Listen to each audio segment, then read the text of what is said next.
জামাইয়ের কাছে টাকা কিভাবে পূরণ করে? মেশিন বের হয়েছে তো। মেশিং বের হইছে? কিসের মেশিং বের হইছে? জামাই মেশিন বের হয়েছে। ও জামাইয়ের মেশিং, বাহ খুব সুন্দর কথা। তাহলে তুমি তোমার জামাইয়ের রাখছো কেন? জামাইরে তারাই দাও, তারাই দিয়ে একটা মেশিং আইনা নাও। ওটা বিদেশে আর কি, বাংলাদেশে মেয়েরাও চাইলে ওইটা ইয়া করতে পারো। বাংলাদেশি মেয়েদের এইগুলা লাগতো না, তোমার মতো বেয়াদ্দপ মেয়ে যেগুলো আছে সেগুলা লাগলে লাগতে পারে। এটা তো ঠিক, তুমি তো একজন মেয়ে। ওমা, তাহলে অন্য কিছু নাকি সন্দেহ আছে? আমার তো ভাই মাঝে মাঝে সন্দেহ হয়। চলো তাহলে কোথায় যাব? কোথায় যাবো? দেখাই কি মেয়ে না দেখাবা? ছেলে। মাইয়া কইলো কি ক্যামেরার সামনে? দেখাই। ভাইয়া ক্যামেরা অন করা, ভাই ক্যামেরা অন করা।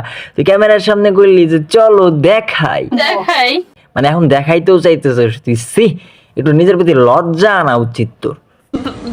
ভাইয়ারা বোনেরা, আসলে হইছে কি, কি হয়েছে ভাইয়া বোনেরা? বলো বলো, সমস্যা নাই, আমরা কিছু আজেবাজে কিছু মনে করি নাই। তুমি বলো বলো, সমস্যা নাই। এমনি মোচড়া মুচড়ি না কইরা বলো কি হয়েছে, আমরা একটু শুনি। হ্যাঁ একসাথে মিউজিক ভিডিও করছি তো।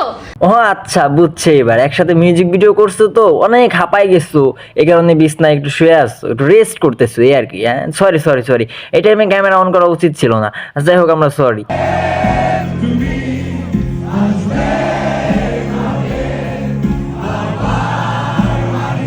মানে গান শুনতে শুনতে শরীরের মধ্যে এত ফিল চলে আসছে ভাই, একটা হোটেলে বা একটা রুমে যে যাবে সেই তরটা সইতেছে না। পারে না ভাই এইখানেই তার কিস কইরা বসে, পারে না তার এইখানেই খায়া বসে। ইদানিং আমার সত্যি একটি ভালো মেজাজ হয়েছে। আমি কিউনানে প্রতিদিন অনেক টাকা উপার্জন করি। ভাই নাই, আজকে ওই ভাইরাল টাইরালের ওই চাওয়ার থাপ্পড়ের কিছু নিয়ে আসেনি। ওই ভাইরাল হওয়ার পরে যে স্পন্সর আসে বা অনেক টাকা কামাই করার যে পদ্ধতি আসে না, সেটা আর কি অবলম্বন করতেছে আপু, বুঝতে পারছেন? ওই স্পন্সর করতেছে, তাছাড়া আর কিছু না। ঠিক আছে, সবাই ভালো থাকবেন, আর ভিডিওটা ভালো লাগলে অবশ্যই আমার পেজটাকে ফলো করে দিবেন। ধন্যবাদ।